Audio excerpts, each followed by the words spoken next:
Small businesses and streetscapes, boulevards and bodegas. These aren't the typical aspirations of upandcoming architecture firms. But the self-described scrappy angelenos at the helm of Llamas, a non-profit architecture and policy practice, see things differently. The name alone, which translates to Los Angeles more, as in amplify the characteristics, personalities, and businesses at the heart of this sprawling city, says it all. For Llamas, what makes Los Angeles great isn't big budget mega projects and neighborhood makeovers, it's what's organically happening on the sidewalk. Beautification is a band-aid approach, says architect and co-executive director Elizabeth Tim. This city faces serious issues. Many people can't afford to stay here. Pretty things aren't good enough. We're here to do something for those who don't have a voice and deserve more. That work begins at a smaller scale, at home and at work. Since Llamas opened its studio in the Northeast Frogtown neighborhood in 2014, it has measured success one block, or small business, at a time, working on streetscaping, signage, and design for entrepreneurs and public projects, sometimes with four-figure budgets that would barely purchase a used car. But Llamas believes that working on a microscale can create sustainable change. It's great to work with small business owners because they are putting their heart and soul into delivering something the community needs, says Helen Leung, a planner, policy wank, and co-executive director of the studio. They've been doing that work for decades. To be able to add something that reflects their investment is an incredible gesture. Tim and Leung's diverse backgrounds, designing places, and creating the policies that do or don't make those places possible, are at the heart of Llamas' street-level approach. Architecture thrives when cities provide a framework for experimentation and community involvement. Regulations and rules need design to take shape and make an impact at street level. A holistic vision, one that pushes back against bureaucracy and restrictive rules, makes all the difference. We can all be NIMBYs if we don't get to shape growth, says Leung. It's not that residents of the communities we work in don't want anything big done. It's that they want it to benefit the people who are already here. The studio now numbers about a dozen, and includes architects, planners, fabricators, and part-time research fellows.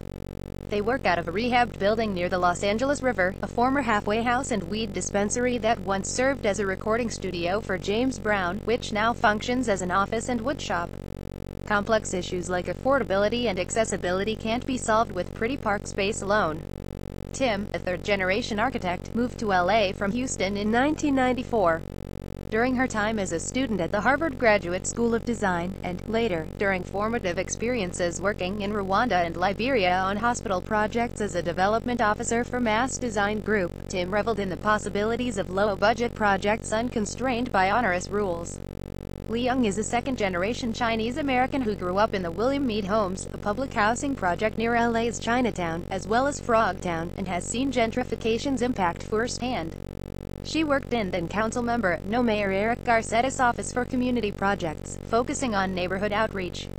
During a successful effort to open a community garden in Hollywood, she began to appreciate the numerous players and people involved in a seemingly straightforward effort, and how complex issues like affordability and accessibility can't be solved with pretty park space alone. Many of Llamas' early projects focused on signage and street redesign in underserved neighborhoods. During a project in Watts, Llamas interviewed store owners along a central artery in the area, Wilmington Avenue, to create engaging new hand-painted marquees. Faded block lettering and plastic banners became eye-popping images of panadas, bike chains, and deli meat. A bodega in MacArthur Park beamed with an interior and exterior paint job, highlighting the fruits and vegetables available through the citywide Healthy Neighborhood Market program. A flashy redesign of the menu and facade at El Decorate, a Mexican restaurant in Montebello, that helped emphasize the restaurant's healthy options, made the owner literally cry with joy. Finally, a facade that showcased his values. Their efforts went beyond skin-deep cosmetic change. Llamas worked with council members and local officials in Watts to integrate design with impactful business assistance. The Wilmington Avenue project helped them realize that businesses also need to redesign their websites, navigate the permitting process for new signage, and feel empowered to demand more attention. Accordingly, many of the group's subsequent projects include education and training components, so community members, not the firm, become the hubs of knowledge.